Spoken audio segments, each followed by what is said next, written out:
Hello. Welcome to part 2 of the drug podcast. Hello. That's all we really need to say, right?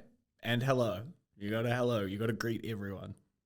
Yeah, in case you missed it, and in case you missed part 1, go back and listen to it. Otherwise, it's like watching the second season of a TV show, you know? Yeah, like Sex in the City. And you're like, how did Carrie even meet all of these gals? And you've got no context for her. And you're like, is she actually that sassy? And then remember when she meets Mark, and then Mark is talking about it, and then there's 16 hours of it. 16 hours of Sex in the City over on Campsite the podcast. Enjoy. Tune in. Yeah. I'm a big advocate for cocaine for one reason and one reason only. It launched my boy Freddie Gibbs into the fucking stratosphere. #1 hip-hop artist of all time, bro. And that man's was slinging that shit left, right, and center. Cocaine Freddie. So I'm all about it. Good for that. Has he like outlined if he's dipped his pinky into that stuff himself? Or is he like, nah, never touch that? Or They came with their own drugs, officer. You know? That's the Freddie snort, bro. Every song. It's a solid first 3. I think there's no surprises from me with any of those. You guys feeling fairly comfortable with those picks? Yeah, baby. Well, then I'll just usher in the next level, the next tier of drugs on this list. My number 2 pick is psilocybin, aka magic mushrooms. I think there's something really, really cool about the natural kind of properties of this drug. The fact that if you know what you're doing, you can go out and pick it from nature. Like you can cut out the drug dealer aspect of this whole process of, you know, trying to acquire and take drugs. Now you can take it into your own hands and control that process. Not that I'm recommending you do that, but You can. you can, and it's seasonal, which is really cool because you kind of have to respect, you know, the times that it grows. Mother Nature? Mother Nature's on one, bro. I could go on like with its benefits when it comes to treating, you know, some serious mental health, or even like you're talking about chronic illness, cancer, obviously, and things like that that are terminal. Its applications for that are like really exciting and promising, and like it's only kind of just starting to come back around. For me, this beats LSD. This is like a better drug than LSD, and that could be quite controversial. But from everything I've read and heard from friends, it's just like a bite-sized version of acid. It's like a much more flexible experience of a similar kind of mind state. I think it's fantastic. It's a worthy entry. Silver medal. Yeah. I think the mushrooms, magic mushrooms, and the whole mushroom family is extremely interesting. Mm-hmm. There's like certain, what do you call it, like species of mushrooms that have been known to improve, if not extend, your memory and cognitive function. If you guys ever want to watch the Joe Rogan podcast with the mushrooms guy, that's one of the most interesting podcasts I've ever watched. Wow. Yeah. There is obviously some big dangers around this drug, and it kind of, a lot of it has to do with the picking side of things. If you've never you know, done mushrooms or picked them, you have to be very, very sure of what you're doing, and you have to make sure that you're taking the right stuff, because mushrooms can kill you. They'll just straight up kill you. And be very conscious of your dosage on something like this, because, you know, a couple of grams of fresh mushrooms might give you a really nice euphoric kind of high, and, you know, a couple of grams of dried mushrooms, you might have a full ego death. So just be sure of what you're taking and understand like what experience you want, because dosages with something like psilocybin it can be a little bit crazy. Yeah, one of the things I kind of think about with any of these sort of things is if you went to a restaurant and they produce a menu, and they I'll just have the go, steak and mushrooms, please. and they just go like burger, right? And that's all they say. You're going to want to know, first of all, what's your dollar getting you? Second of all, what is in this burger? Is it beef? Is it chicken? Is it free range? Is it Angus beef? What sort of beef is it? Are you going to have lettuce? Are you going to have pickles? Are you going to have relish? What sort of quantities? Because you understand what a beef burger is, you already understand, okay, cool, I'm probably getting one patty, probably getting an amount of lettuce. If they came out and they just gave you a whole bunch of shit, you'd be like, this isn't what I asked for, right? Similarly with mushrooms, you need to be aware of the menu. You need to be aware of like, oh shit, this is how much this is, and this is how much is recommended by people who are experienced in this, the chefs of them. Just always, you just have to fucking exercise caution. Also, I think we'll all agree there'll be no pushback here from anyone at this table. Mushrooms are delicious. Like portobello mushrooms, yum, yum. I used to hate mushrooms, and then I found out that you can make like a mushroom sauce with steak, and that shit changes your life. With a little red wine on an evening. Yeah, mushrooms are delicious. Yeah. Wow, that's a good impression. Just for the record and for the people at home, Liam fucking hates mushrooms to the point where like it creates a tense atmosphere at cafes. No, it doesn't. And I'll tell you why it doesn't. Oliver tries to order for other people sometimes. On multiple occasions, I've said, can you please leave the mushrooms off? Which, if we're thinking about it, if someone's making a meal and you said, don't add an ingredient, I've just made their job Reduced easier. your job, exactly. Oliver said, no, I'll try and override another grown man and say, add that into his meal. And yeah.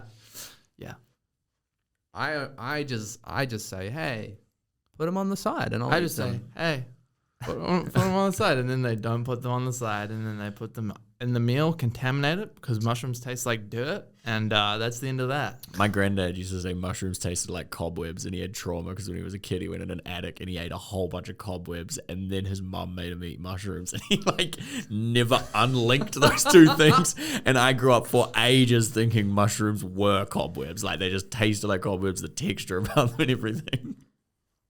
Shout out to Papa. You saw a mushroom as a kid, and you're like looking for the spiders. Yeah. So that's you. That's me, man. I don't really know how much what else I can say without getting arrested. Having a stroke. So I'm gonna just tailgate off your mushrooms and say mushrooms, but not psilocybin. I'm going to talk about Amanita Mysteria, which is the other line of mushrooms. This is for anyone not familiar. It is the mushroom that has the red and then the white spots on it. Now, you might recognize this from danger mushrooms. Super Mario. You might recognize this from Alice in Wonderland. And this mushroom is sort of the first that was recorded to like some fella took it and then he reported changes in size and things changing in terms of perception, which is why when you jump on it in Super Mario, you get bigger. That's where that comes from. In Alice in Wonderland, when she sees the room shrinking and her getting bigger, that's where that comes from. Lewis Carroll knew that Amanita Mysteria, because he was actually a geometry teacher. And this is also a funny side fact about Alice in Wonderland. So he wrote Alice in Wonderland. The Queen, the actual Queen of England, read Alice in Wonderland. She was like, I loved your book so much, Lewis. Could you please write your next book too? For me. He was a geometry teacher. He wrote a geometry textbook and it's like prefaced to the Queen. Like that was the book that he addressed to her. Amanita Mysteria, some revisionists, I don't know how, I don't expect you guys to believe this or anything, but some revisionists in history believe that Amanita Mysteria is responsible for the invention of Santa Claus. Because they do grow in Norway, which is where Santa Claus or Santa Claus is widely considered as coming and hailing from. Santa Claus. And Amanita Mysteria mushrooms were illegal at the time, and they were dealt by dealers delivering them down your chimney. Also, reindeer love them so much so that if you eat them and subsequently piss in the ground, they will try and eat your piss because they can smell the mushroom residue in your piss. They love them so much, and they trip off them a lot. And there is an argument that perhaps that is why Santa is red and white, Rudolph has a red-nosed reindeer, because he was eating mushrooms. You hear that, folks? Go drink piss. This guy over here is making piss. All day he just sits and makes piss, man. Bro, I'd be drinking Antipodes water, bro. But yeah, so that's why I've got Amanita Mysteria. Not so much for any... I don't actually think it's accessible in New Zealand, at least as readily as psilocybin is. And I don't think I personally know a single person who has taken it, or at least disclosed that they have taken it. But it appears in pop culture quite regularly, and it's got quite an interesting backstory to it. Yeah, bro, you putting me on. I didn't know any of that stuff. No, that no you said idea. about Super Mario and stuff. Yeah. It's quite a fun, like, dinner party fact, you know? I like it. I think Amazing. I think in the long run, you probably knew psilocybin was going to pop up, so you were like, Of course, yeah. Let me cover like the other little cheeky boy. Yeah. Okay, so am I stepping up to the plate now? Please. Yeah, go on then, slugger. Yeah, right. So my number 2 is dimethyltryptamine, aka DMT. More specifically, the ayahuasca. I haven't ranked this any higher because it's quite an extreme drug to take. To the experience you get, the whole process you have to go through. So you take this and you go on like people say 6 to 8 hour trip. You have to empty your stomach before you do it because you will vomit and have diarrhea as soon as you ingest it. Then you're pretty much just chilling in a hut, having the most extreme visions and hallucinations. But people have said that they were addicted like a slave to meth or heroin for their whole life. And then when they thought they could do nothing else, they took this drug and they were able to get off the thing that had a hold over them and was ruining their life. So I just think that's... How is that not just the focus of the whole world? Like, I don't know. But yeah, that's my number 2. I listened to a podcast about it. It's certainly like, I think for as long as I live, I don't think I'll ever touch DMT unless maybe I got caught up in something you're describing, right? Just because I don't think, I like the way my brain works and I don't want to like alter it too much. But this podcast I listened to, the way it can be used to treat things like trauma as well. And it was really interesting because this woman came on and I can't remember what her job was previous, but she became kind of like she's dedicated her life to like the research of it and things like that. Is her name Abby? I think she used to be a writer for BBC. Oh, okay. And she used to be a field journalist, and she saw heaps of fucked up shit in the Middle East. Oh, okay. Yeah, I know the one. And she talks about it, and so previous to trying DMT, she wasn't spiritual or religious, but she was like, she's a very like analytical mind and like very based in science.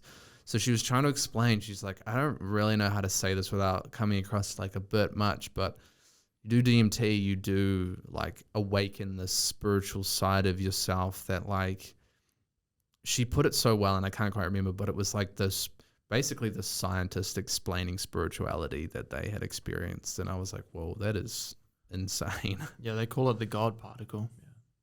It's not cactus juice, is it? Am I thinking No, something else? that's Peyote. Peyote, yeah. Oh. mescaline.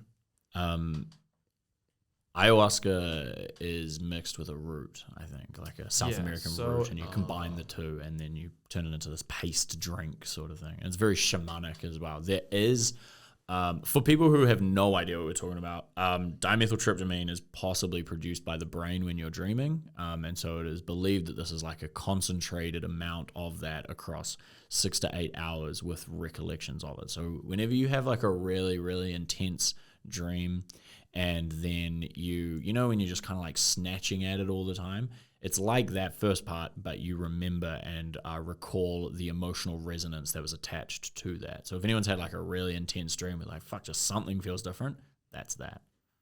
Also, people believe that your brain excretes DMT when you're about to die. Before death, yeah, that's Then the life flashing before your eyes thing, that's apparently is DMT getting released in your brain in a large quantity at once.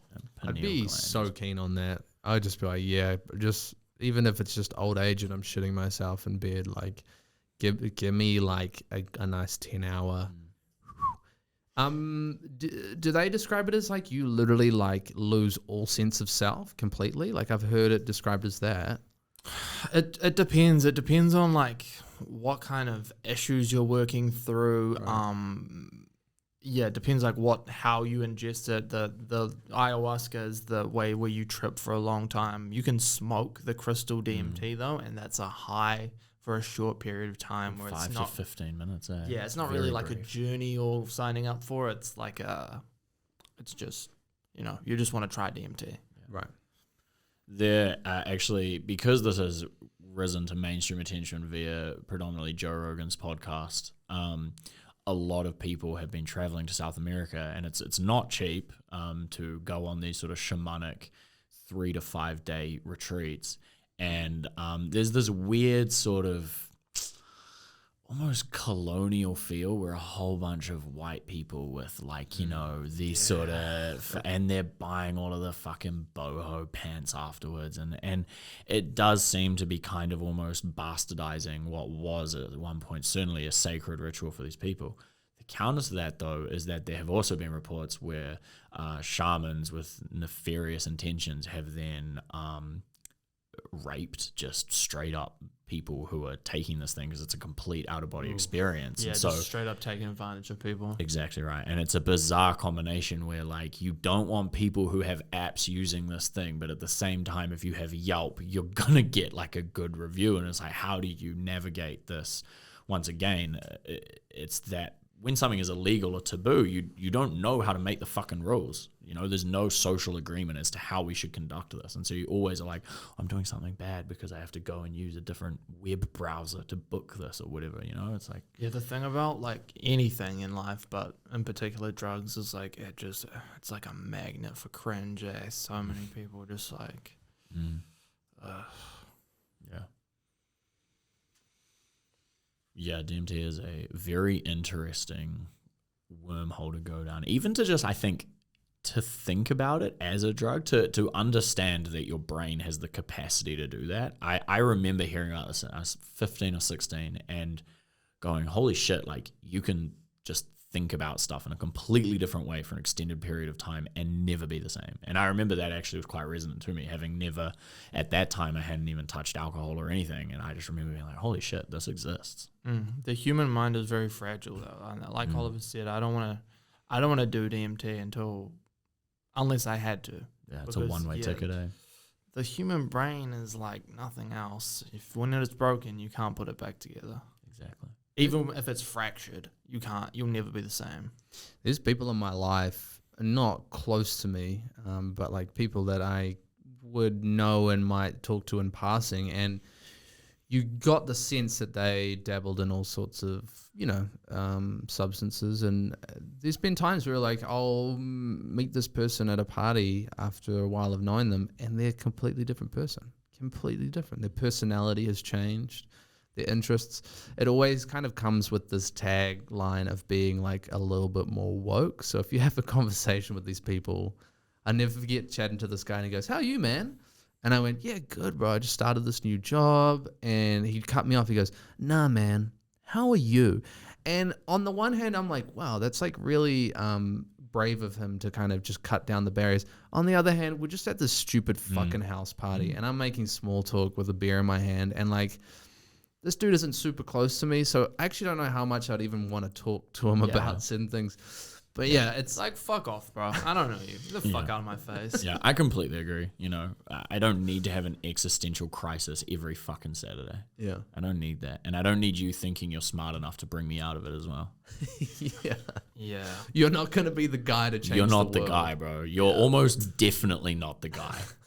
Statistically, you're definitely not the guy. Nah, honestly, bro. How are you, bro? Yeah. How you been? No, not the bullshit, bro. Not the bullshit. Not the small talk, bro. How's things with life, bro? Cut the crap, bro. Yeah, that's getting back to my point on just people, drugs, cringe. People just like, weed. Like, I have nothing against marijuana, but for some reason, people have this thing where they like to adopt smoking marijuana as like a personality trait. And they're very much like, yeah, man, like I'm really keen. I want to like go pick weed. I want to grow weed. I love weed. I want to be an advocate for it. It's like, that's cool, bro. Just, tone it down. Branching off of that, and even more cringe in my opinion, is like, I think the wave has died down, but when vaping first became available, like people that would vape into their cameras, and I'm not talking about the people that would make videos of like blowing like proper clouds and doing it to music. I'm talking about just people that would like vape into the camera in their stories and just be like kind of mean mugging. And I'll never forget seeing them and being like, oh wow, these people really think like that's like some kind of flex. Yeah. And like, I'm not saying like vaping or smoking is like a joke, but I'm also like, it didn't need to ever be like, you should never try and make it cool. Here's the thing. It should just be what it is. And I mean this with all the love in my heart. Diversify your interests. Do not have you be, I'm the whey protein guy. I'm the vape guy. I'm the astrology girl. Do not be that person. Like, put your noise canceling headphones on and listen to this and listen tightly. You are not that person. You don't need to be that person. Your parents will love you if you have more than one interest, okay? You don't have to be amazing at everything. Vaping for the sake of vaping, it requires no skill. You're literally just doing breath. Like, that's all you're doing. And then you're just doing like when we were kids and it was Puff the Magic Dragon with fog. That's all you're fucking doing.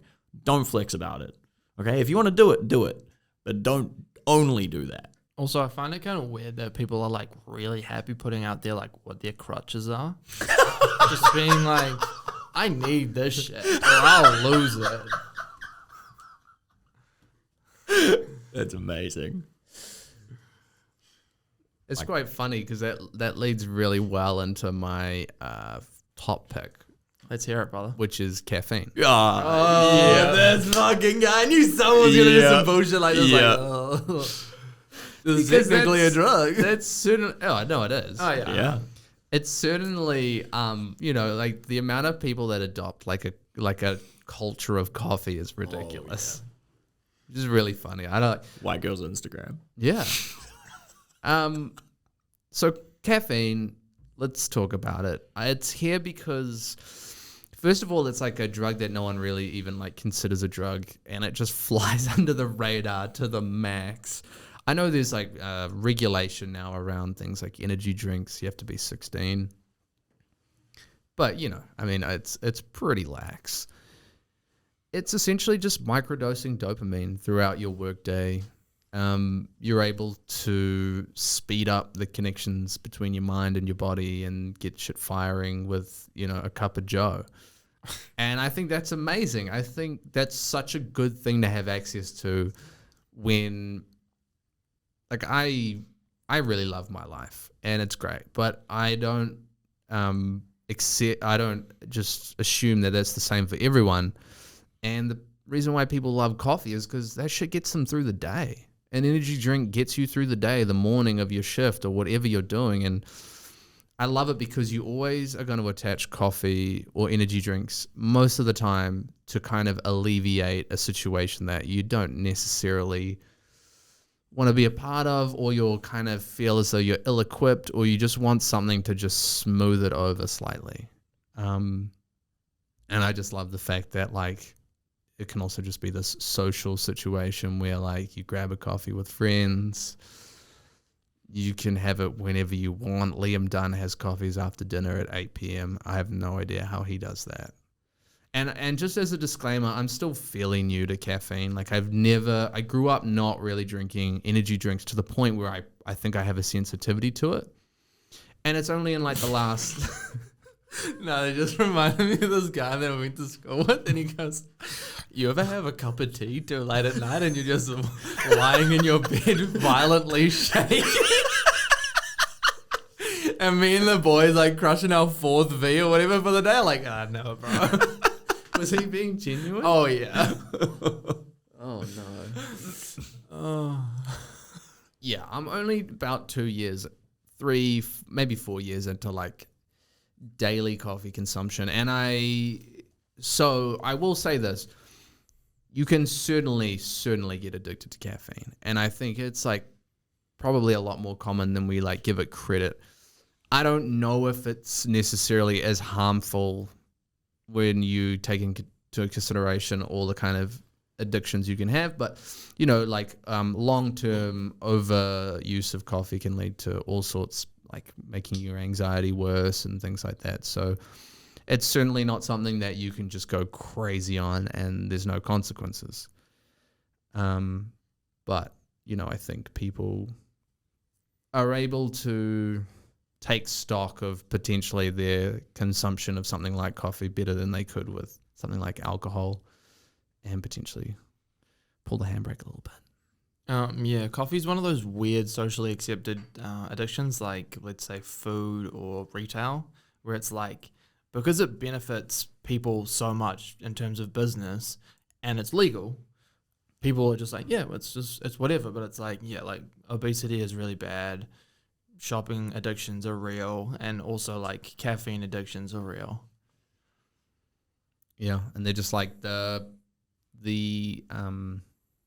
reward outweighs the the potential harm. Yeah, it's just like we get enough from it that we just don't care. It's just like the effects on like a case by case, like day by day time you do it is so very mild that people are like, yeah, well.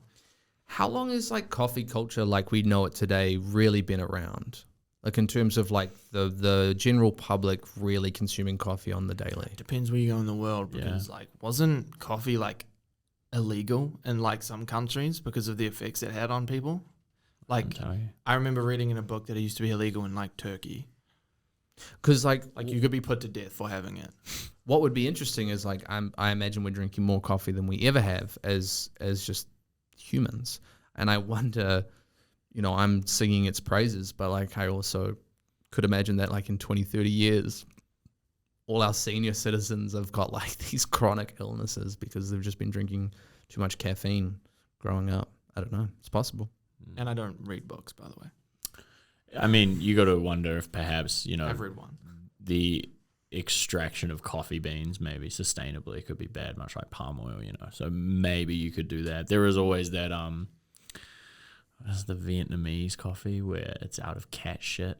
And that's like a very specific type very of like, expensive. it's like a or ferret. cats eat these berries and then they digest them, and then that's how you get it. The Vietnamese coffee you're talking about is coffee without milk. They use condensed milk. There's another one in Vietnam as well. Oh yeah. I'm talking about a different type. That they didn't condensed have one. refrigeration in Southeast Asia for the longest time, so they just used condensed milk. That's why they make it like that. Yeah. Not because they wanted to do that, they just had to do that. And because they were owned, for want of a better word, by France as well, and so they had like this coffee culture coming from France, and which is why banh mi rolls are baguettes with Southeast Asian cuisine.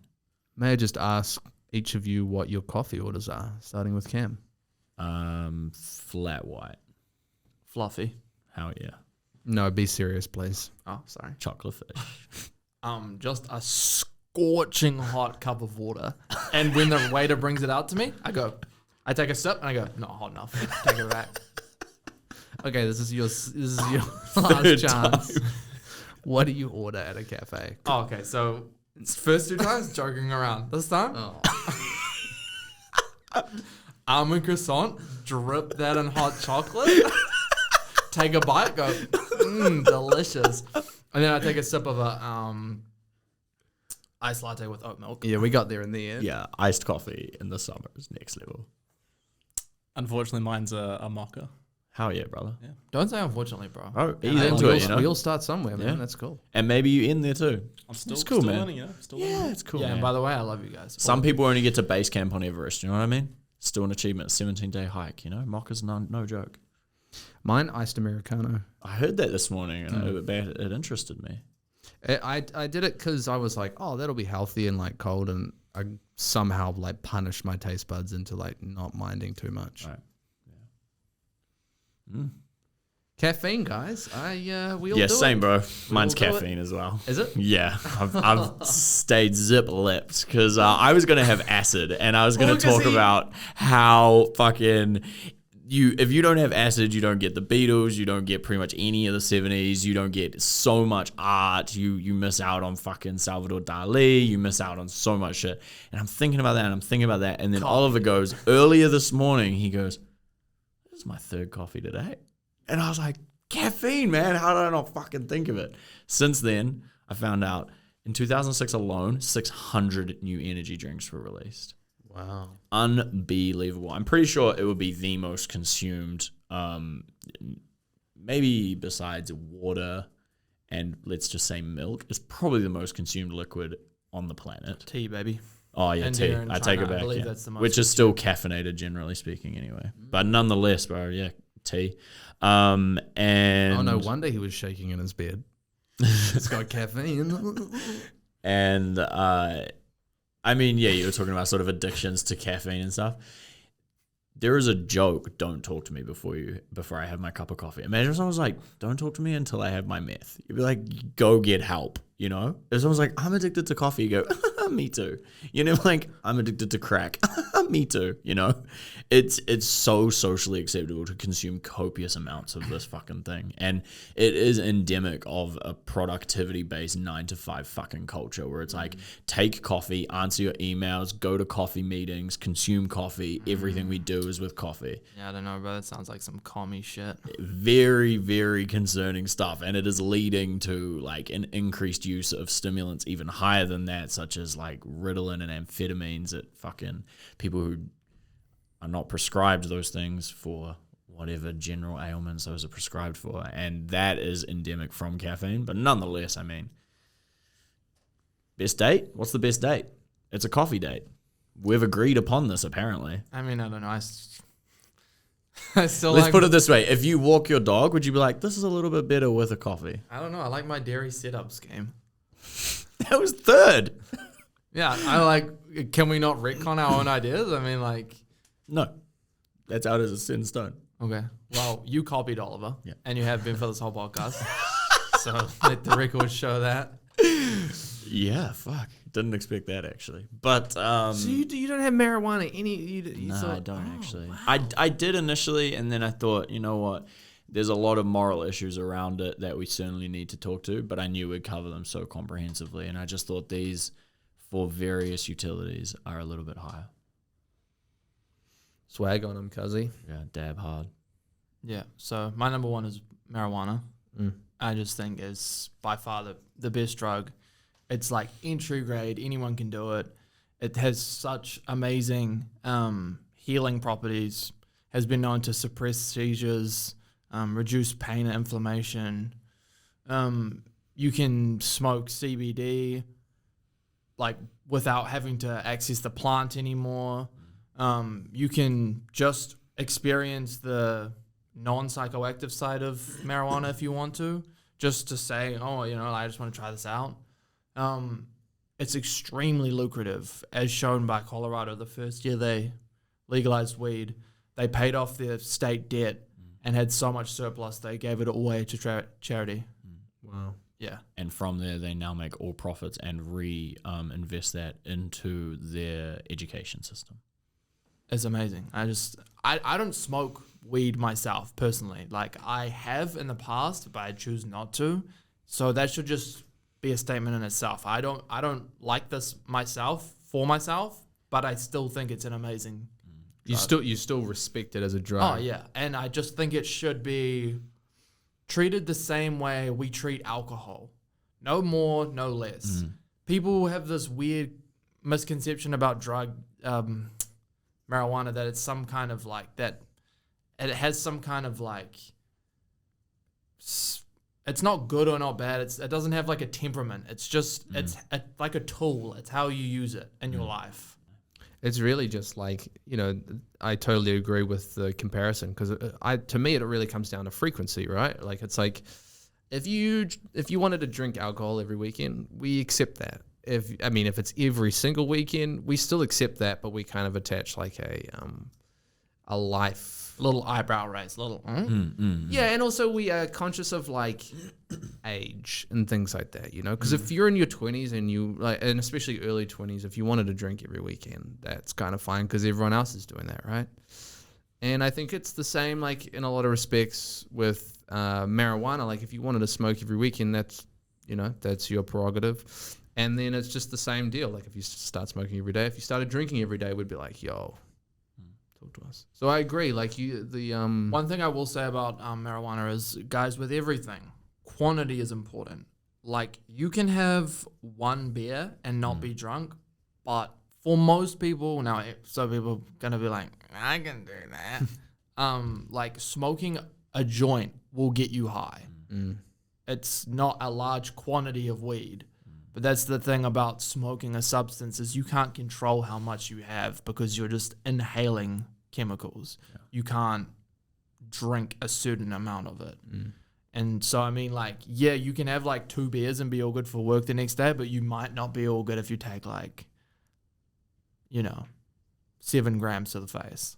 Exactly. You know what's funny is, like, I totally agree, and yet as an adult now, close to 30, I still can't seem to manage my alcohol intake like that well. Or like, your own bedtime.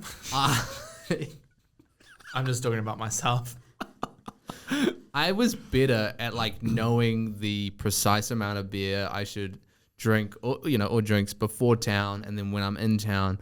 At 19, I mastered it, and I've forgotten it in the years since that. It's like a fucking suckful. It's like a regularity thing, right? You know what I mean? Exactly. You're like, you just it it's every like, week. It's like lifting weights. You know how much you can lift when you're doing it all the time, and then you stop for a bit, and you're like, how much did I used to? Yeah. And how sad is the guy, both with weights and with drinking, who's like, I used to be able to squat 220, but my knees are no good, and I used to be able to drink 2 full boxes every week, and you're like, bro, this used to be nothing to me back in my day, bro. Like, yeah, you did two boxes of Waikato and pissed yourself before town, and we had to put you to bed. Like, that's not a flex. You pissed your pants, fought your best friend, and then, like, tried to cheat on your missus.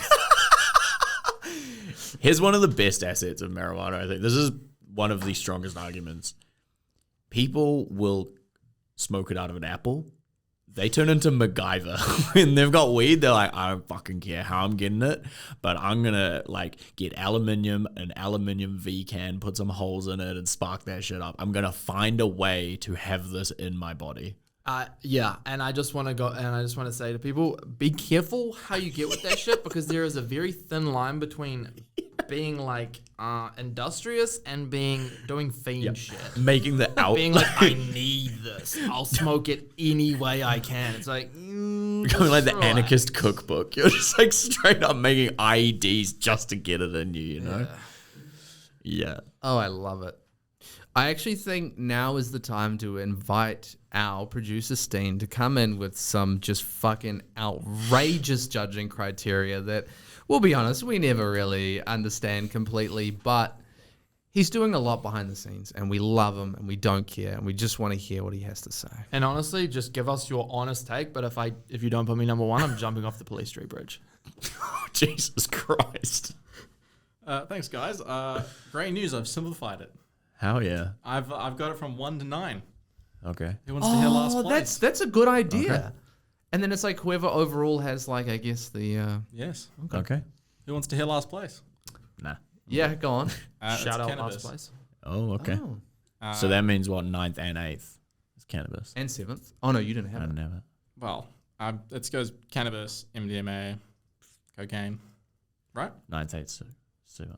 Right, but it's quite interesting. You guys have, like, Oliver and Cam have nearly identical sort of drugs. And I'm going to give it to Cam because he's come up with a more interesting drug that I really didn't know about, which is Super Mario Shrooms, what I've nicknamed it now.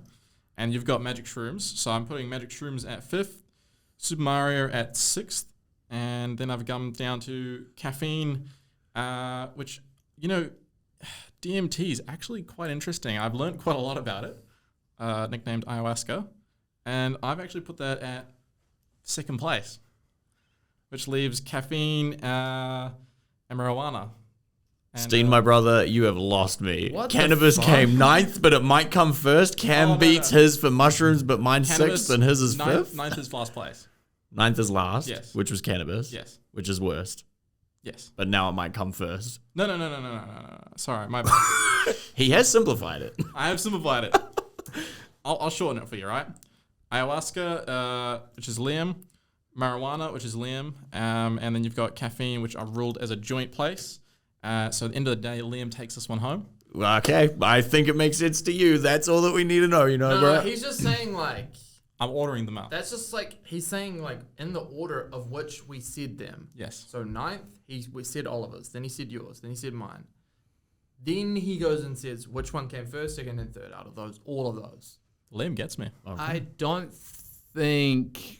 Is that a good way to do it? I don't know, man. He's just Let's saying, just do you say want to this. hear the ninth one? And we were like, yeah. And you in your heads were thinking, oh yeah, it's out of 9. It's ranked out. Of 9. Yes. Wait, so are you saying for the first round, I'm like a all our prodigy. third places, I'm like a genius. cannabis was the best one? No, cannabis was the worst one.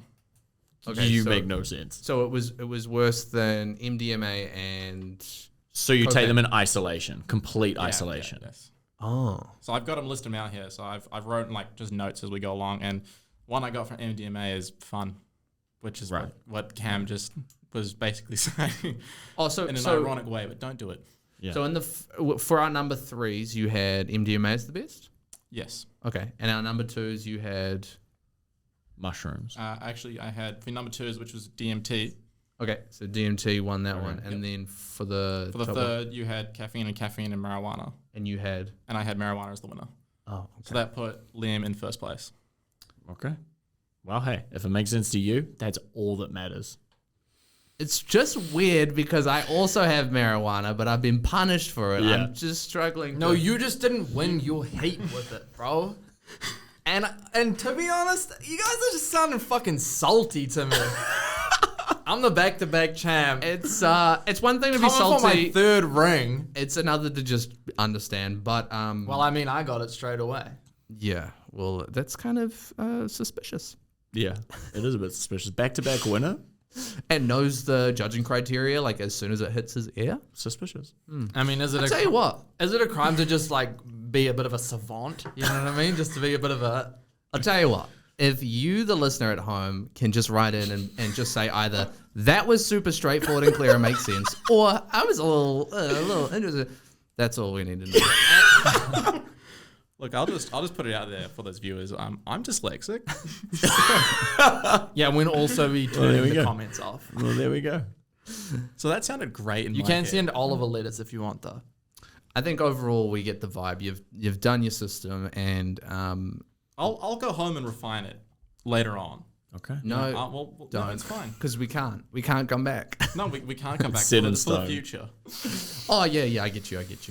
Yeah. I'll This draw is our out best like one yet, folks. a timetable for you and everything. Yeah, this was a fantastic episode. I think Steen learned a lot.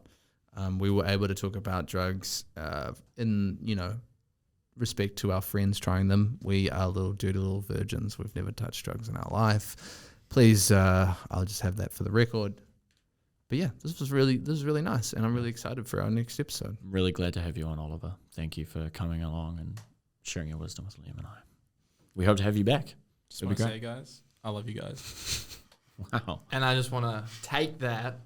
That just fucking energizes me. And I just go, I fucking love you guys. Crazy. Chemistry These two, between these two. Yeah, it's palpable. Suspicious. It's palpable. Yeah. All right. Goodbye. Till Have a next good time, weekend. guys. Thank you, boys. Yeah, no. Thank you. Thanks for coming on. Thanks for coming on. No, Good no, night yeah. from me, and it's good night from him.